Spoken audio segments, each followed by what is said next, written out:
जय जगन्नाथ। आज आम आलोचना करवा भगवान विष्णुଙ୍କର षष्ठ अवतार परशुराम अवतार।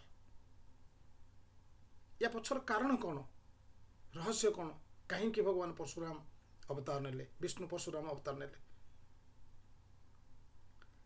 भगवान परशुराम चारि जुगर अमर चिरंजीवी। सत्य जुगरे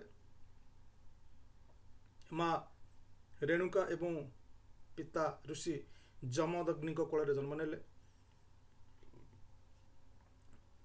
त्रेतया जुगरे भगवान रामकर दर्शन है, जिते स्वयंवर सीता को लेकिन जाऊे से भेटी एवं चिन्ह पारी विष्णुकर अवतार राम निजर गर्भखंडन होता। द्वापर जुगरे कृष्णकर दर्शन है एवं श्रेष्ठ योद्धा कर्ण को भी निजर शिष्य भाव में ग्रहण करते शेष अभिशाप देते, जो मिछ कहीकि मोठू गुरु विद्या नेलु काम करबन टाइम रे। कृष्ण को से देइथिले चक्र भी एवं कली जुगरे एबे भी से विद्यमान तपस्या करुचंती, घोर तपस्या करुचंती। कहीं तपस्या तपस्यार कह जाए जे 21 बार पृथ्वी को क्षत्रिय शून्य करी मारिक क्षत्रिय शून्य कर जो से अनुतप्त एवं करुचंती तपस्या सब तपस्या मग्न। कलिजुगर शेष जिते कंकीराम आसबे महेंद्र पर्वत जाकरी चिरंजीवी परशुराम आशीर्वाद नहीं पुणी संहार करेंगे, दुष्ट संहार करेंगे। से आलोचना पर कथा। तो आम बर्तमान विषय वस्तु को आसवा। प्राचीन समय हेय वंश राजा थिले, बहुत अत्याचार कले। क्षत्रिय काम हूँ शासन करवा, प्रजा सुख दुख बुझा। किंतु जदि अत्याचारी राजा जदि अत्याचारी बनी जाए प्रजांकर मंगल हुएनी, से राज्य समृद्ध करें। से वंश गोटे राजा सहस्रबाहु अर्जुन। सहस्रबाहु अर्जुन कौन कला, एत अत्याचार कला। गो ब्राह्मण साधु सन्त समस्त को अत्याचार भयभीत हो गले। दिने कौन है ऋषि जमदग्नि आश्रम रे पहुंची गले सहस्रबाहु अर्जुन। से समय ऋषिंकर 4 पुओ प्लस 5 पुओ एमाने आश्रम दूर रे थिले, परशुराम भी नथिले। ऋषि आश्रम पशि बहुत अत्याचार करी गोटे गाय को चोरेक नहीं गले, गोधन चोरेक नहीं गले। जितेबाला आसिकी देखिले एमती अवस्था है, तापरे परशुराम सहस्रबाहु को अर्जुन को हत्या कले। ये जिनसा पुओ 10,000 पुओ सह्य करि पारिलेनी। दिन राति स्वप्न देखिले केमिति परशुराम को एवं ऋषि जमदग्नि को बद्ध करिबु।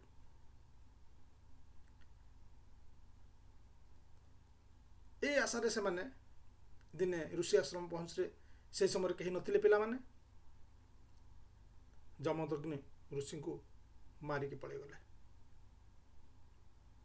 परशुराम फेरिक देखिले माँ रेणुका कांदुचंती। असह्य है। परशुराम एमती एक पुओ जी निज बापांकर कथा को टाली पारि नथिले। समय थिला बापा कथार माँ को हत्या करथिले एवं परे बापा वरदान मागिले जे 4 पुओ किछ करि पारि जहा कलेनी, तू मोर कथा रक्षा कर चुप जहा वरदान मागुच माग। तेणु परशुराम कहले मो माँ को बंचे दियो एवं मो भाई मान को क्षमा कर दियो। ए समय कौन है परशुराम रागिक सहस्र बाहुर जेतिक पुओ थिले एवं पृथ्वी समस्त क्षत्रिय को हत्या करदेले। 21 बार 21 थर हत्या कले, पृथ्वी को धरा शून्य करदेले, क्षत्रिय शून्य करदेले।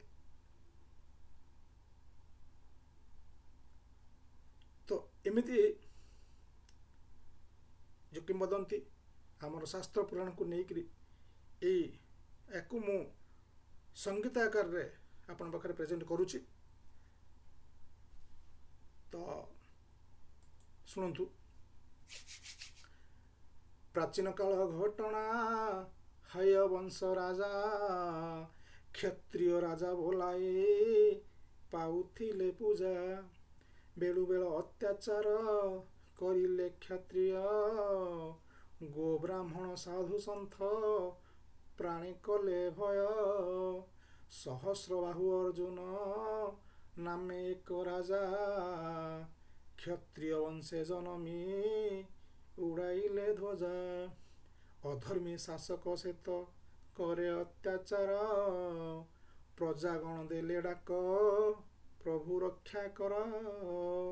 ପରଶୁରାମ ରୂପେ ହରି ନେଲେ ଅବତାର, ଯମଦଗ୍ନି ଋଷି ପତ୍ନୀ ରେଣୁକା ଗର୍ଭର। ସହସ୍ରବାହୁ ଅର୍ଜୁନ ଯାଇ ଏକ ଦିନ, ଯମଦଗ୍ନିଙ୍କ ଆଶ୍ରମେ ମିଳିଲା ବହନ। ଋଷିଙ୍କର ଆଶ୍ରମକୁ କଲା ଛାରଖାର, ଫେରିଲା ଗୋଧନ ନେଇ ଦୁଷ୍ଟ ନୃପବର। ଜାଣି ପରଶୁରାମ ହରି କରେ ଧରି ଅସ୍ତ୍ର, କ୍ରୋଧେ ସହସ୍ରବାହୁକୁ କରିଦେଲେ ହତ। 10,000 ପୁତ୍ର ସେ ଥିଲେ ସେ ରାଜର, ପ୍ରତିଶୋଧ ନେବା ପାଇଁ ହେଲେ ଆଗଭର। ପରଶୁରାମ ଦର୍ପ ଦେଖି ଛାଡ଼ି ପଳାଇଲେ, ଶୟନେ ସପନେ ପିତା ମୃତ୍ୟୁ ନ ଭୁଲିଲେ। ଭ୍ରାତାଗଣ ସଙ୍ଗେ ଦିନେ ବୀର ପରଶୁରାମ, କାହିଁ କେତେ ଦୂରେ ଗଲେ ଛାଡ଼ିଣ ଆଶ୍ରମ। ସୁଯୋଗ ପାଇଣ ବୀର କ୍ଷତ୍ରିୟ ବାଳକେ, ଏକା ଦେଖିଣ ଋଷିଙ୍କୁ ମାରିଲେ କ୍ଷଣକେ। ପତି ହତ ଜାଣି ସତୀ ରେଣୁକା ସୁନ୍ଦରୀ, କାନ୍ଦେ ନିଜ ମଥା ପିଟି ସ୍ୱାମୀଙ୍କୁ ସୁମରି। ଭ୍ରାତା ସଙ୍ଗେ ଫେରି ଦେଖେ ପରଶୁରାମ ବୀର, ମାତା କାନ୍ଦୁଛନ୍ତି ଧରି ପିତାଙ୍କ ଶରୀର। କ୍ଷତ୍ରିୟ ଶୂନ୍ୟ ହେବ ପୃଥ୍ୱୀ କରନ୍ତି ବିଚାର, କ୍ରୋଧେ ଅସ୍ତ୍ର ଶସ୍ତ୍ର ଧରି ହୋଇଲେ ବାହାର। ପ୍ରକୃତ ସମୟ ଆସି ହୋଇଲା ପ୍ରବେଶ, କ୍ଷତ୍ରିୟ ଶାସନ ସତେ ହେବ ଏବେ ଶେଷ।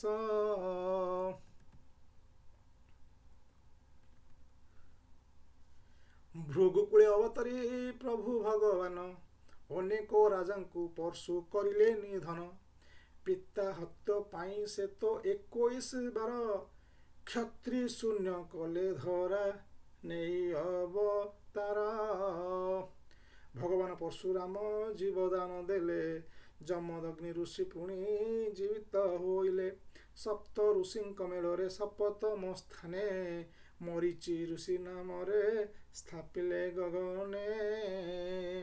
ଶେଷରେ ସେ ପରଶୁରାମ କଲେ ଯଜ୍ଞ ବ୍ରତ, ପୃଥ୍ୱୀ ଦାନ କରିଗଲେ ମହେନ୍ଦ୍ର ପର୍ବତ। ମହେନ୍ଦ୍ର ପର୍ବତେ ପ୍ରଭୁ ଏବେ ବିଦ୍ୟମାନ, ଅମିୟ ଅଧମ ଅମିୟ ଆଶା ଦିଅ ହେ ଦର୍ଶନ। ଏମିତି ଭଗବାନ ପରଶୁରାମ 21 ଥର ଧରାପୃଷ୍ଠକୁ କ୍ଷତ୍ରିୟ ଶୂନ୍ୟ କରିଦେଇଛନ୍ତି ଏବଂ 4 ଯୁଗେ ଚିରଞ୍ଜୀବୀ ହେଇକି ରହିଛନ୍ତି ସେ। ଜୟ ଜଗନ୍ନାଥ।